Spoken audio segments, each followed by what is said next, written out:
कृष्ण कहते हैं कि इस प्रयास में ना तो हानि होती है और ना ही ह्रास, अपितु इस पथ पर की गई अल्प प्रगति भी महान भय से रक्षा कर सकती है। नेहाभिक्रमनाशोऽस्ति प्रत्यवायो न विद्यते, स्वल्पमस्य धर्मस्य त्रायते महतो भयात्। कार्य तो हम सबको करना पड़ता है, लेकिन उस कार्य का कोई दिव्य गुण भी होता है।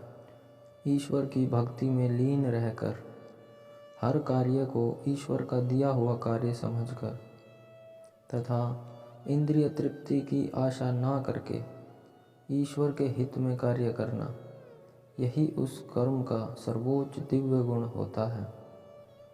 ऐसा कार्य करने की इच्छा और ऐसा कार्य करने का किया गया प्रारंभ भी बहुत है तथा इस आरंभ का कभी विनाश नहीं होता है।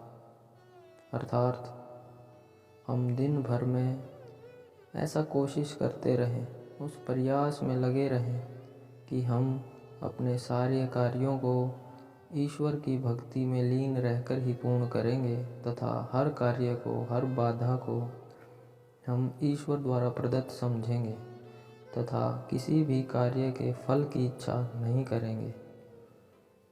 तो इस प्रयास में हम दिन भर में बहुत बार खड़े होंगे और बहुत बार गिरेंगे। बहुत दिन ऐसे भी आएंगे जब हम चाहते हुए भी ऐसा नहीं कर पाएंगे, किंतु इस श्लोक में श्री कृष्ण समझाते हैं कि इस प्रकार किया गया प्रयास कभी भी निरर्थक नहीं जाता है। छोटा सा आरंभ भी हमारे मूढ़ मन को ईश्वर की तरफ जोड़ने के लिए पर्याप्त शक्ति रखता है। हम बाहरी जगत में यदि कोई भी कार्य करते हैं तथा वह कार्य पूरा किए बगैर ही यदि हम उस कार्य को छोड़ भी देते हैं तो वह कार्य निष्फल हो जाता है, उसका कभी कोई फल नहीं मिलता है।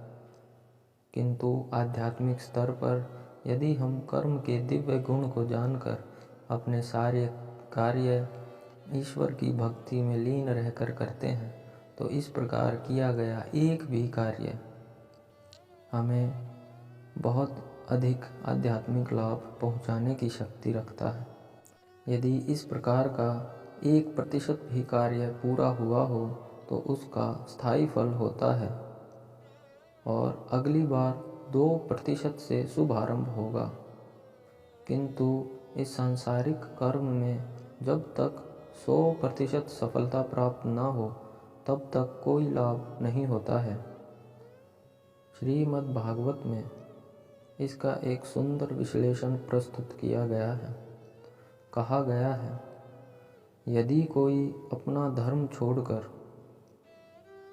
ईश्वर भक्ति में काम करता है और फिर काम पूरा न होने के कारण नीचे गिर जाता है तो इसमें उसको क्या हानि, और यदि कोई अपने भौतिक कार्यों को पूरा करता है तो इससे उसको क्या लाभ होगा।